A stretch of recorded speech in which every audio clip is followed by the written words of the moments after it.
اتنے تنگ آ گیا، اسے کپڑا اٹھایا پیٹ سے، پتھر بندھا ہوا تھا، چونکہ اگر پتھر بندھا ہوا نہ ہو تو آنتوں میں بل پڑ جاتے ہیں۔ حضور نے اپنا کپڑا اٹھایا اور میں دیکھو تو آپ نے 2 پتھر بندھے ہوئے تھے، اور میں اگر تمہیں مشقت ہے تو میں بھی تمہارے ساتھ مشقت میں شریک ہوں۔ حضرت جابر رضی اللہ تعالیٰ فرماتے ہیں کہ مجھے یہ کیفیت دیکھ کر دکھ ہوا، میں گھر دوڑا، میں نے اپنی بیوی سے کہا کہ گھر میں کچھ ہے؟ اس نے کہا کہ ہاں 1 سا کے قریب، یعنی سمجھ لیں کہ 3 سیر کے قریب جو کا آٹا ہے۔ میں نے کہا ٹھیک ہے، ایک تو وہ ہو گیا، اور ایک بچہ ہے بکری کا، میں نے اس کو ذبح کیا، میں نے کہا تم آٹا گوندو، میں یہ گوشت بناتا ہوں۔ اس نے آٹا گوندا، میں نے گوشت بنایا، اور میں نے کہا میں جاتا ہوں حضور پاک کو دعوت دینے کے لیے۔ بی بی نے کہا دیکھو بات سنو جابر، حضور کو بتا دینا کہ 4-5 آدمی سے زیادہ کھانا نہیں ہے گھر میں، وہ خود تشریف لائیں، 3-4 آدمی اور لے آئیں۔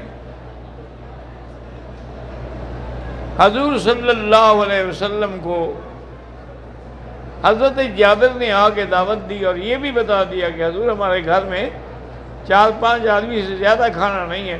حضور نے وہ کدال جو تھی نا وہ پھینکی، اور اوپر کھڑے ہو کے فرمایا ہلموا الی دعوت جابر، چلو سارے آج جابر کی دعوت ہے۔ تو 1500 آدمی تھا اس وقت۔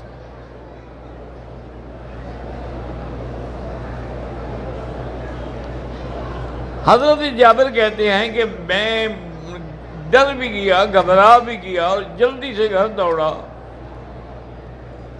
میں نے کہا بی بی سے کہ حضور تو آ رہے ہیں لیکن سارا لشکر بھی ساتھ لا رہے ہیں، 1500 آدمی آ رہا ہے۔ اور نے کہا تم نے حضور کو بتایا تھا کہ نہیں؟ میں نے کہا میں نے بتایا۔ اس نے کہا پھر بلانے والا جانے، اس نے بلایا ہے، ہم نے تو نہیں بلایا۔ حضور پاک نے فرمایا کہ جابر دیکھو، ایک تو ہانڈی نہ اتارنا جب تک میں نہ آ جاؤں، اور ایک آٹا گوندا ہوا روٹی پکانا شروع نہ کرنا جب تک میں نہ پہنچوں۔ حضرت جابر کہتے ہیں حضور آئے، ہانڈی میں لعاب ڈالا، آٹے میں بھی لعاب ڈالا، فرمایا اب اس کو تم پکانا شروع کرو، اور اس سے تم 10 آدمی بٹھا کے ان کو سالن دینا شروع کرو۔ حضرت جابر کہتے ہیں خدا کی شان ہے کہ 1500 لشکر نے کھا لیا، اور ابھی تک ہماری ہانڈی اسی طرح ابل رہی تھی، اور روٹیاں بچی ہوئی تھی۔ حضور صلی اللہ علیہ وسلم کے لعاب دہن کی یہ برکت تھی، یہ معجزہ تھا کہ سب لشکر نے الحمدللہ، اور کئی دن کے بھوکے تھے۔ صلی اللہ علیہ وسلم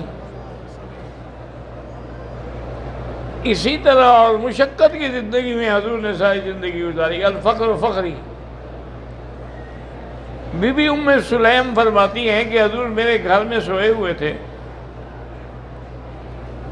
اور چٹائی پہ لیٹے ہوئے تھے، کوئی بستر تو تھا نہیں، اور حضور صلی اللہ علیہ وسلم کو گرمی کی شدت سے پسینہ آ رہا تھا سوئے ہوئے بھی۔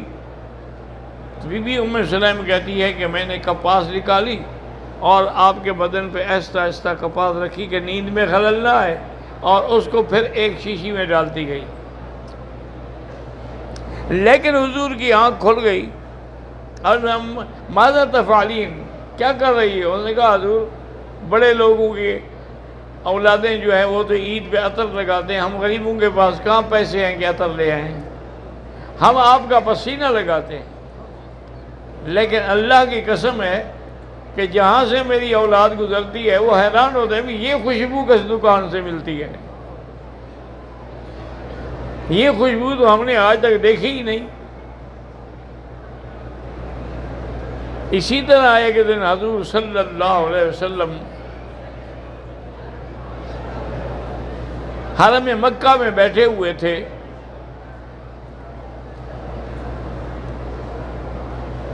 کہ آپ کے پاس اصل ہوا یہ تھا کہ مکے والے گئے تھے مدینہ منورہ، تو وہاں سے یہودی علماء سے کہا کہ ہمارے یہاں ایک پیغمبر ہے، ایک نبی ہے جس نے نبوت کا دعویٰ کیا ہے، لیکن ہمیں پتہ نہیں ہے کہ وہ سچا دعویٰ ہے کہ نہیں۔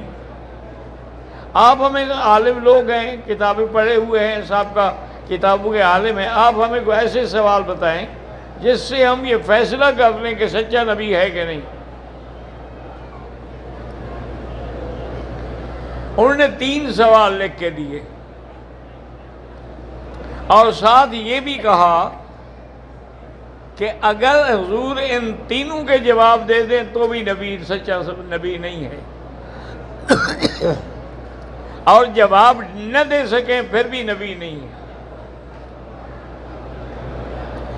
2 سوالوں کا جواب دیں اور 1 کا نہ دیں پھر وہ سچا نبی ہے۔ قریش مکہ یہ سوال لے کر حضور کی خدمت میں آئے۔ وہ 3 سوال یہ تھے کہ پہلا سوال تو یہ تھا کہ وہ اصحاب کہف وہ کون لوگ تھے جو غار میں جنہوں نے جا کے پناہ لی تھی، اور ذوالقرنین کون تھا جو مغرب الشمس اور مشرق الشمس تک گیا تھا، اور ہر انسان میں، ہر جاندار میں یہ روح ہے، یہ روح کیا چیز ہے۔ حضور نے فرمایا اجیبکم غدا، کل میں جواب دوں گا، لیکن انشاءاللہ کہنا بھول گئے۔ اب آپ کو انتظار ہے کہ جبریل آئے گا، جواب لائے گا تو میں جواب دوں گا نا۔ جبریل نہیں آیا، 2 دن گزر گئے، جب وہ آ جائیں قریش والے، جی ہمارا جواب دیں غدن، پھر بھی جواب نہیں آیا۔ کئی دنوں کے امتحان کے بعد، حضور کی پریشانی کے بعد جبریل آئے اور سب سے پہلے کہا انہوں نے کہ اللہ کی طرف سے تنبیہ ہے کہ وَلَا تَقُولَنَّ لِشَيْءٍ إِنِّي فَاعِلٌ